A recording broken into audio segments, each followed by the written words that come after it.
Sebagai seorang pemimpin, apakah Anda kerja tim atau kerja sendiri?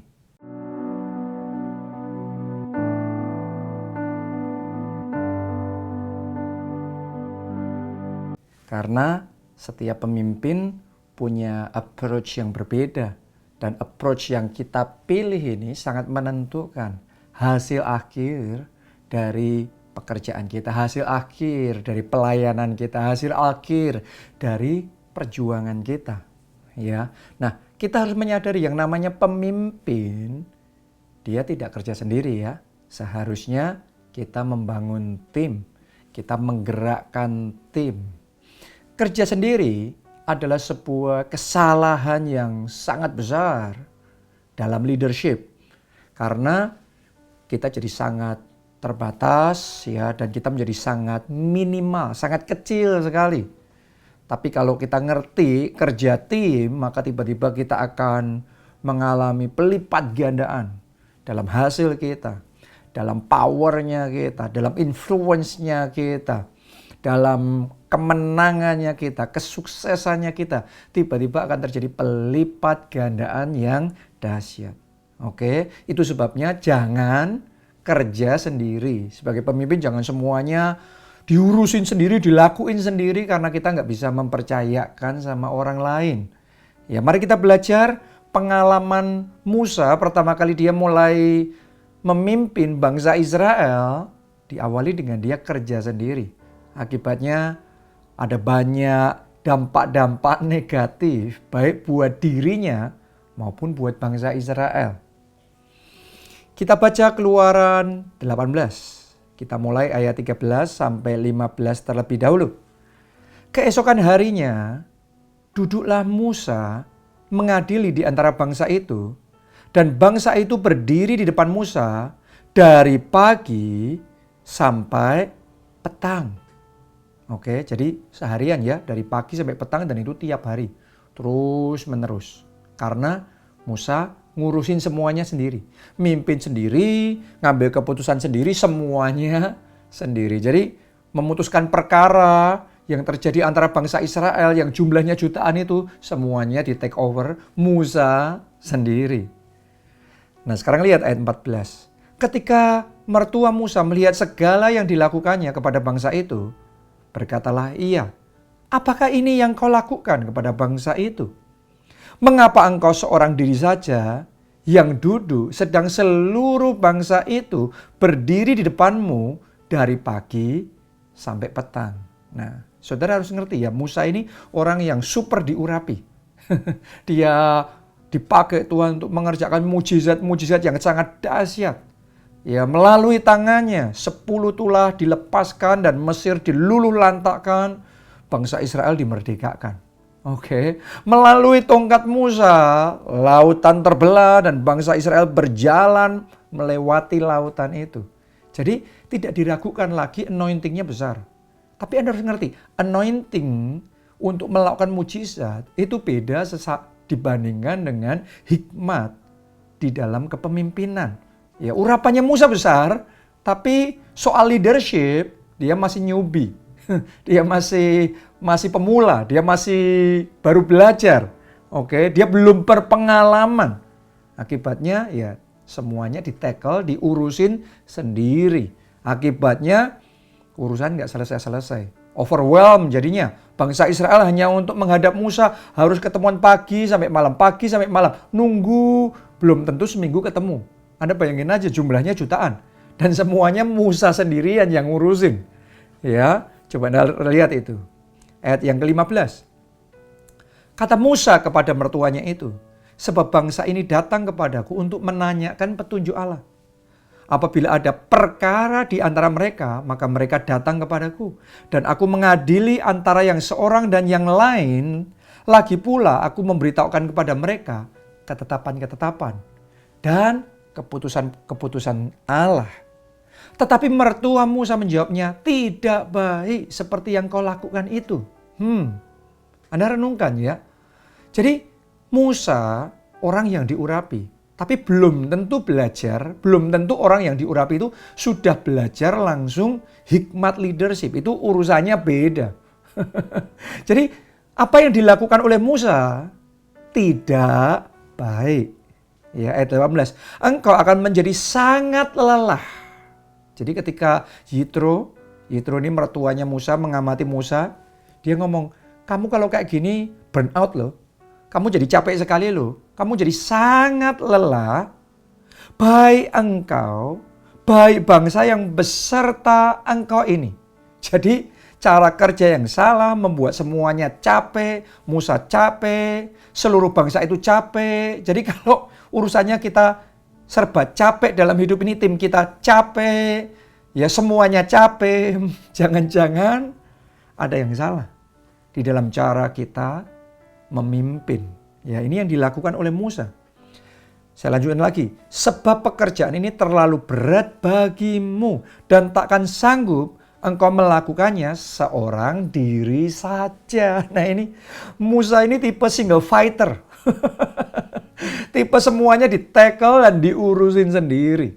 Nah akibatnya ya akhirnya dia menjadi kelelahan dan banyak urusan tidak terselesaikan, tertunda, terdelay. Semuanya jadi jengkel, semuanya jadi marah, gak enakan semuanya. Karena Musa punya masalah, yaitu semuanya diurusin sendiri. Nah ini pelajaran yang penting buat kita semua. Ya, apakah kita sebagai pemimpin semuanya diurusin sendiri? Ya, karena itu artinya tanda bahwa kita belum belajar untuk mempercayai orang lain. Jadi belum bisa mempercayai ya, kita nganggapnya semua orang nggak bisa, hanya kita sendiri yang bisa. Di semua jenis pekerjaan, saya mau ngomong begini sama saudara, selalu akan ada orang-orang yang bisa melakukannya asal diberi kepercayaan, asal disupport, asal di-training dengan baik, asal orangnya mau sungguh-sungguh belajar. Ya, bisa. Nah, kadang-kadang kita saja yang belum belajar untuk bisa mempercayai orang lain. Yang kedua, ya, orang kalau ngerjain semuanya sendiri itu tanda belum berpengalaman. Oke, jadi kayak Musa itu waktu itu masih newbie, masih pemula. Jadi dia belum belajar mengembangkan leadership yang besar tuh gimana, membangun tim tuh gimana, karena belum berpengalaman. Jadi saudara yang baru saja dipromosikan untuk menjadi pemimpin di dalam kantor saudara, tadinya Anda orang marketing, jualannya jago. Ya, tapi ketika jadi pemimpin itu urusannya beda. Orang jago jualan belum tentu jago memimpin, belum tentu jago membangun tim, karena itu butuh belajar. Ya. Yang ketiga, kalau kita semuanya serba ngurusin sendiri, kita akan melelahkan diri kita dan juga orang-orang yang kita pimpin. Akibatnya alurnya jadi kacau semua, pergerakannya jadi lambat semuanya, benturan banyak sekali, orang pada kecewa, sakit hati, marah-marah, ya. Kenapa? Karena leadership-nya nggak jalan sebagaimana mestinya. Ya, dan kalau kita semuanya ngurusin semua serba sendiri, kita tidak akan bisa membangkitkan pemimpin baru. Ya, karena semuanya kita sendiri. Jadi nggak ada orang yang dipercaya, nggak ada orang yang diberi kesempatan, nggak ada orang yang dilatih, nggak ada orang yang dianggap bisa, ya nggak ada orang yang akan bangkit jadi pemimpin. Oke, akibatnya pemimpin yang kayak gitu mungkin bisa hebat pada zamannya, tapi begitu dia sampai di satu titik tidak bisa lagi memimpin atau mengalami penurunan, maka sudah bisa dipastikan organisasi itu, apakah itu bisnis, apakah itu perusahaan, sekolah, ataukah itu gereja, akan decline, akan mengalami penurunan. Kenapa? Karena semuanya tergantung sama pemimpinnya sendirian, single fighter. Oke, jadi saya ajak saudara, jangan kerja sendiri ya, belajar kerja tim. Pertanyaannya sekarang, apa yang harus kita lakukan untuk membangun kerja tim ini? Nomor 1, pahami tugas utama kita yang tidak boleh kita delegasikan. Ya, jadi dari 100% tugas yang ada, pilah-pilah yang ini bisa deh didelegasikan, ini bisa diserahkan orang lain. Tapi kalau yang ini nggak bisa, yang ini memang harus saya sendiri dan itu adalah jadi fokus untuk kita kerjakan. Oke. Jadi misalnya dari 100% detail yang harus kita urusin, Bisa jadi 10% atau 20% saja atau bahkan kurang daripada itu. Ya, untuk saudara jadi fokus yang memang Anda sendiri yang harus mengerjakannya. Anda fokus di situ. Ya. Nah, mari kita baca dulu Keluaran 18 tadi, kisah tentang Musa ya, ayat 19 sampai 20. Mari kita dengarkan nasihat bijaksana dari Yitro ini. Dia ngomong begini, jadi sekarang dengarkanlah perkataanku. Aku akan memberi nasihat kepadamu dan Allah akan menyertai engkau. Adapun engkau, wakililah bangsa itu di hadapan Allah dan kau hadapkanlah perkara-perkara mereka kepada Allah. Kemudian haruslah engkau mengajarkan kepada mereka ketetapan-ketetapan dan keputusan-keputusan dan memberitahukan kepada mereka jalan yang harus dijalani dan pekerjaan yang harus dilakukan. Saudara, coba renungkan apa yang dikatakan Yitro. Tadi sebelumnya kita sudah baca, Musa ngasih tahu sama Yitro. Job description-nya apa saja. Detail tugasnya yang dilakukan 1, 2, 3, 4, macam-macam dikasih tahu. Nah, ketika Yitro mendengarkan itu, Yitro memilah. Oke, yang ini hanya boleh Musa yang mengerjakan. Ini tugas utamanya Musa. Oke, yaitu apa? Jadi imam yang memperjuangkan bangsa Israel di hadapan Allah. Membawa bangsa Israel dalam doanya di hadapan Allah. Nah, ini nggak tergantikan ya. Dia sebagai pemimpin utama yang ditunjuk, sebagai wakil Tuhan, sebagai imam, itu yang harus dia kerjakan. Fokusnya itu. Yang kedua, Musa harus mendidik bangsa Israel di dalam jalan-jalannya Tuhan. Dalam ketetapan-ketetapannya Tuhan. Menyampaikan pesan-pesan yang daripada Tuhan. Itu Musa, nggak bisa diwakilkan orang lain.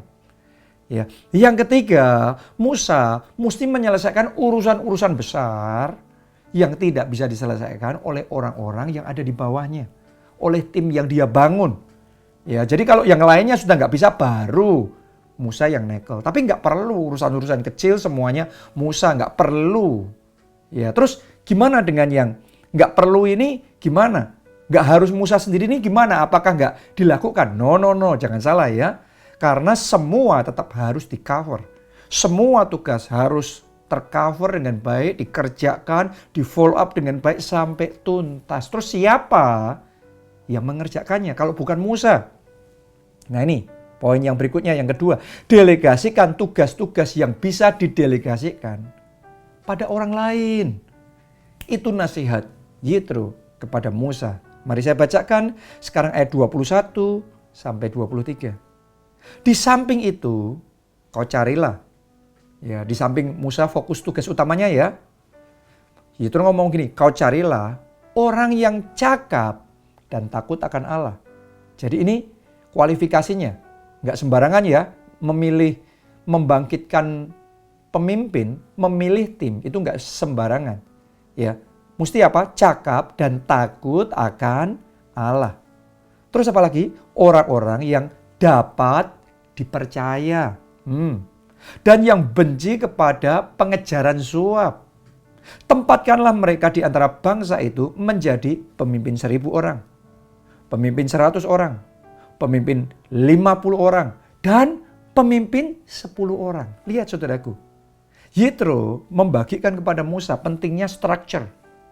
Di dalam organisasi itu nggak bisa langsung kayak gitu. Perlu ada yang namanya struktur organisasi. Ada pemimpin, ada Musa dulu ya, terus pemimpin 1000, terus pemimpin 100, pemimpin 50, dan pemimpin 10. Jadi dikelompok-kelompokkan. Ya, supaya semuanya tercover. Jadi semua bangsa Israel tanpa terkecuali punya kelompok selnya, pemimpin 10. Terus ada apa itu namanya, pemimpin 50-nya, berarti itu kayak supervisor gitu ya. Terus kemudian ada pemimpin 100-nya, terus ada pemimpin 1000-nya. Nah ini sudah mulai pucuk-pucuknya. Seharusnya boleh dikatakan 99% tugas sudah bisa di-cover oleh pemimpin 1000, 100, 50, dan 10 ini. Cuma tinggal 1% atau kurang yang perlu nyampe ke Musa. Itu urusan-urusan yang mungkin sangat pelik sekali ya, baru sampai ke Musa. Kalau enggak, mereka ini yang harus mengcover. Lanjutin itu ayat 22. Dan sewaktu-waktu mereka harus mengadili di antara bangsa. Maka segala perkara yang besar haruslah dihadapkan mereka kepadamu. Tetapi segala perkara yang kecil diadili mereka sendiri. Dengan demikian mereka meringankan pekerjaanmu. Dan mereka bersama-sama dengan engkau turut menanggungnya. Jadi inilah tim leadership. Tim kepemimpinan yang bersama-sama menanggung tugas dan tanggung jawab. Leadership, kepemimpinan. Ayat 23. Jika engkau berbuat demikian dan Allah memerintahkan hal itu kepadamu, maka engkau akan sanggup menahannya dan seluruh bangsa ini akan pulang dengan puas, senang ke tempatnya. Kalau leadershipnya jalan dan benar, ya pemimpinnya juga nggak seberat itu, dia bisa handle, ya lebih ringan dari yang sebelumnya.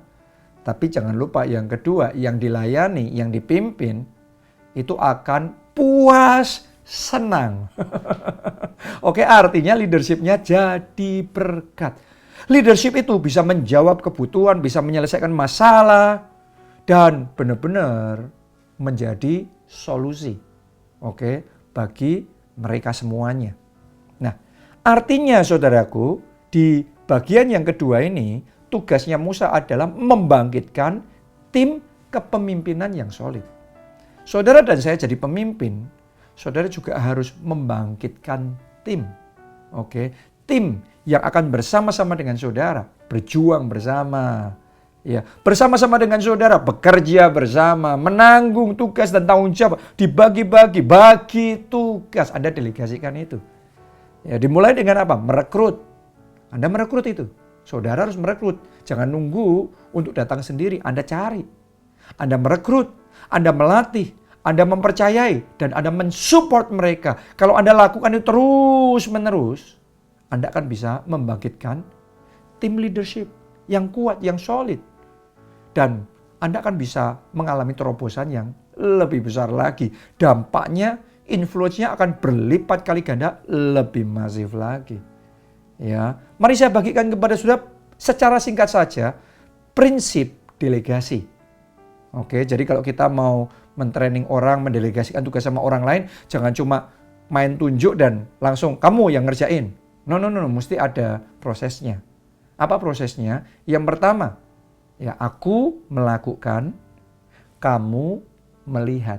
Nah ini delegasi itu gitu. Kalau sudah ada orang yang saudara mau delegasikan ya, saudara lakukan itu. Dan suruh dia untuk melihat. Suruh dia untuk belajar. Suruh dia untuk mengamati bersama-sama dengan saudara. Jadi dia ngerti, oh gitu caranya. Oh gitu caranya. Gitu caranya menyelesaikan masalah. Gitu caranya memimpin meeting. Gitu caranya memimpin kelompok sel. Gitu caranya bersaksi. Ya, gitu caranya mendoakan, melayani orang. Oh begitu caranya ini dan itu dan ini. Jadi aku melakukan, kamu melihat. Yang kedua, kita melakukan bersama-sama. Berarti ini on the job training ya. Kan tadi kan sudah belajar, sudah melihat. Contohnya sudah ada. Sekarang bersama-sama ya, kita lakuin bareng-bareng. Oke. Ini belajar sambil praktek. On the job training saudaraku. Terus saja. Sampai di satu titik yang ketiga, kamu melakukan, aku melihat. Oke, jadi sekarang kita sudah delegasikan. Mulai kita lepas sama dia, biar dia yang melakukan dia sendiri. Dan tugas kita apa? Melihat. Melihat itu mensupervisi, mengawasi, memonitor, mengcoaching, mementor. Ya kadang orang kalau sudah dilepasin, ngelakuin, kadang-kadang masih making mistakes, masih membuat kesalahan. Nah itu diarahin lagi, dimentoring lagi, dikasih masukan-masukan lagi, dipertajam lagi. Ya, Anda lakuin terus-menerus, jadi pada akhirnya. Oke, itu sebabnya saya mau ajak saudara ya untuk bisa mengembangkan kapasitas leadershipmu dengan kerja tim. Belajar, jangan kerja sendiri. Belajar, kerja tim. Saya berdoa apa yang saya bagikan ini menginspirasi dan mengekspand, memperbesar, memperluas dampak kapasitas leadership saudara. Sehingga saudara bisa jadi berkat lebih besar. Baik itu di keluarga saudara, baik itu di tempat kerja saudara, baik itu di kelompok sel, di gereja, di mana kita berada, hidup kita jadi berkat dan mempermuliakan nama Tuhan. Salam keluarga Allah, Tuhan Yesus memberkati.